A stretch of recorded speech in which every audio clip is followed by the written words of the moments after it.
Hey there, my name is Michael Blanc, and if you want to learn how to get started with apartment building investing, you are in the right place.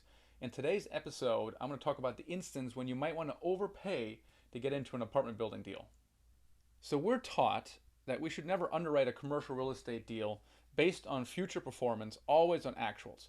And this is great advice, but sometimes it doesn't quite match reality. What am I talking about here? Let me make an extreme point, be extreme to make a point. If there's a building, 10-unit building that's completely empty, it's got zero income, then totally the net operating income is probably negative, right? Because you're still paying property taxes on it. So therefore, if you apply a cap rate to that, the seller should actually pay a buyer to buy the building. It doesn't happen, right? It still has some kind of inherent value.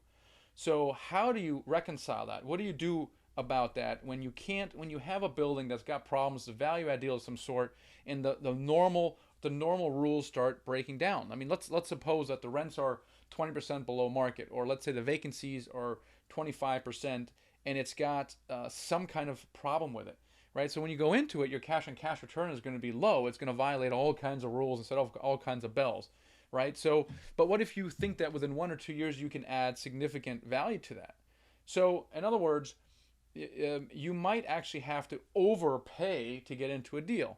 So you might be getting into something at a 4.5 cap rate, which is outrageous because the market's at 7.5 cap. Oh gosh, you're overpaying. What are you doing? What are you doing with that? You don't know what you're doing.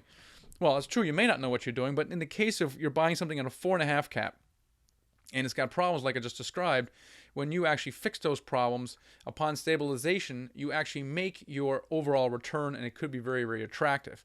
So how do you reconcile that? In other words, when do you overpay?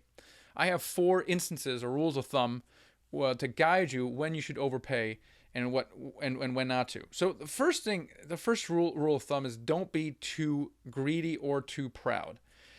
And what I mean by that is we all are a little bit arrogant about our trading rules and what we think is right and unreasonable, right? So we're kind of idealistic. We're not doing anything under an 8 cap. We're doing this, and we're very set and looking for a deal. The problem is when you do that and you stop being creative, it actually limits your ability to get deals, right? I've done, maybe of all the deals I've done, including all the house flips, there's like maybe one deal or maybe 2 at the most that was a complete no-brainer. Every other deal was it's basically operating in the gray zone, and if you're too set in one way, you just won't get any deals done.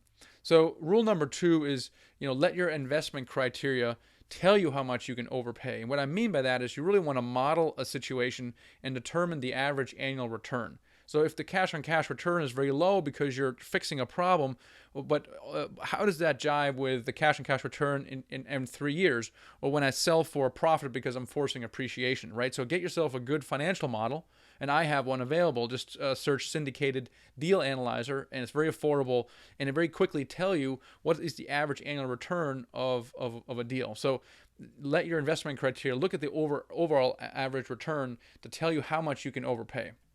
Now, rule number 3 is adjust what you're willing to overpay based on the risk. Okay, so in other words, if I'm buying a stable asset, I might want to look for a lower average annual return than something where I have to do a bunch of work in.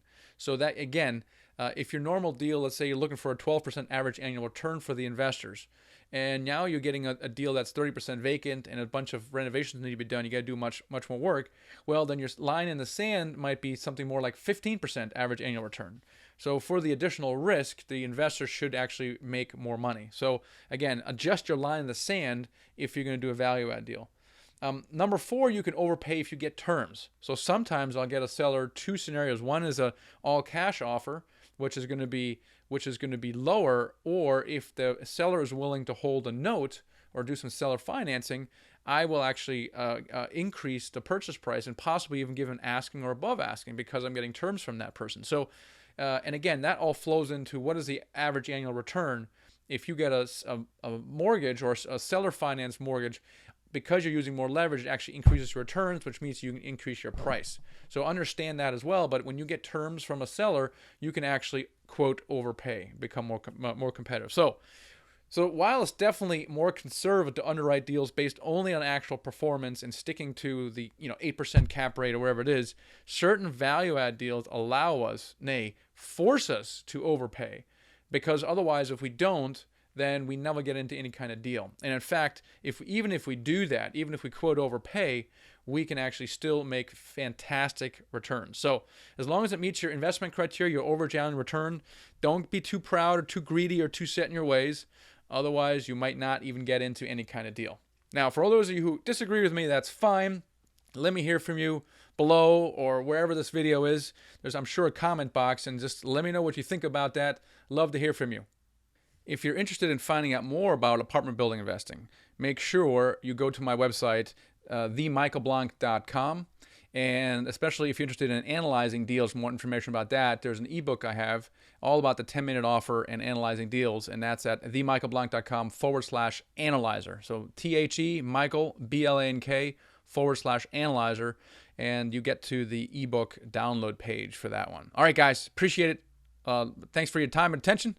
I'll catch you next time. Hey, and thanks so much for sticking around to the end of the video. I want to leave you with 3 next things to do. I'll give you a quick tour of those, and I'll tell you how to do them. Step number 1 is to download my free ebook, The Secret to Raising Money to Buy Your First Apartment Building Deal. It is an awesome ebook full of tips for raising money and how to do that. So that's number 1. Number 2 is to subscribe to my YouTube channel, because I put out new videos all the time, and I'd hate for you to miss it.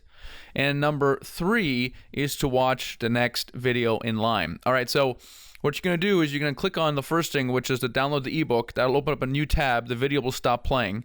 You're going to get the ebook, and then go back to this video, and then click on number 2, right, which is to subscribe on the channel. That'll open a new tab, and then you can go back to the third one and just click on the next video in line. All right, so hope you find that helpful, and I'll see you in the next video.